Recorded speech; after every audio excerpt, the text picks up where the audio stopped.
Whenever we think about how to approach a problem or understand a subject, it is good to have a general framework in mind, a big picture view of how to think about the issue at hand. For example, in microeconomics, the framework is constraint optimization, which include the steps of finding an objective function, determining the constraints, and then using calculus to solve for the optimal solution. Negotiation is, of course, very different. But when we think about negotiation and when we try to understand the negotiation process, it is good to have an overriding framework in mind, something that brings all the pieces together in a logical and coherent whole. And to me, the best unifying framework for any negotiation is the 6 stages of negotiation. And the 6 stages are 1. Prepare, 2. Build a relationship, 3. Exchange information, 4. Persuade, and 5. Make concessions, and 6. Reach an agreement, or if it's not a good one, walk away. So I will argue that whenever you have a need or a problem that someone else can help you meet or solve, it is good to go through these 6 stages. And I want to give you a brief introduction to the various steps. The first thing you have to do, and this is actually the most important step in any negotiation, you have to make sure that you know what the issues are, what your need or problem is, and what exactly it is that you want to accomplish when you interact with the other person.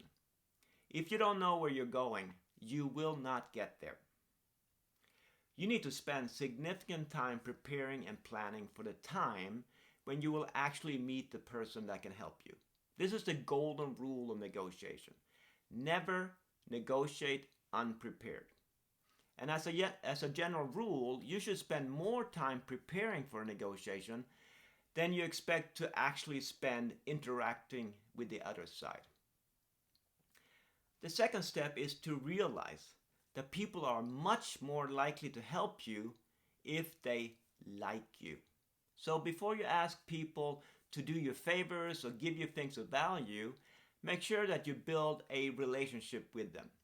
Spending time getting to know the other side before you start making proposals is not wasted.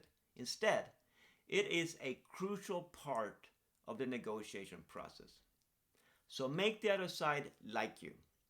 And at this point, you might want to take some time to reflect on what behaviors make people like you or what behaviors might make them not like you.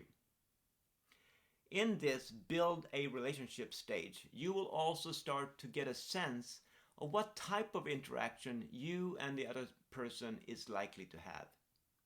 Will the meeting be competitive and contentious, or will it be friendly and cooperative? Actually, understanding what type of interaction you will have will help you determine how much information and what kind of information you should share in the beginning of your encounter. That is, it helps inform the 3rd stage of any negotiation, the exchange of information stage. Notice that quite a lot of time has passed and much effort has been made before the first proposal or the initial offer is made. As you begin to exchange information, you will have to describe what you need or want, and depending on the type of interaction you have planned for, you might also have to describe why you want it. Of course, you will also ask the other person for her needs, her interests, and her constraints. Once the first proposal is on the table, it is time for you to persuade the other side. You need to convince the other person why it is a good idea for them to accept your proposal, why it will be in their interest to help you. And the goal here is to persuade the other side that what you are proposing will be mutually beneficial. And you should aim to get them to agree with you without you actually having to give them anything tangible or of value. That is, it would be great if they agreed to help you without you having to make any concessions. This might sound unlikely, and in general it will be, since we do expect some give and take in any negotiation. But I want you to remember that we can often give people things that are intangible or of no value to us, such as giving them recognition for being a good person, for being helpful, for being the kind of person that they probably aspire to be. However, if the other side do require something in return before agreeing to help you solve your problems, then you will have to engage in making concessions, the fifth stage of the negotiation. You will need to offer them something they want or need. Of course, stages 3 to 5, exchange information, persuade, and make concessions, are likely to repeat themselves several times before you get to the final stage, reach an agreement. Reaching an agreement may involve a few steps, such as how to close the deal and how to put the agreement down on paper, or just to make sure that everyone is and will remain on the same page. Although reaching an agreement that makes you better off is the ultimate goal of the negotiation, we must remember that sometimes the best approach is to walk away. That is, sometimes the best outcome of a negotiation is no deal.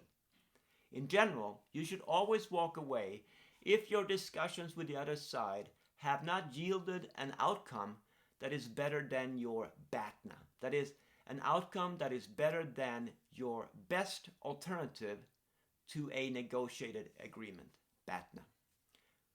Well, there we have it. A good way to understand negotiation and to navigate the negotiation process is to use the 6 stages of negotiation framework. 1. Prepare. 2. Build relationships. 3. Exchange information. 4. Persuade. 5. Make concessions. And 6. Reach an agreement, or, if it's not a good one, walk away.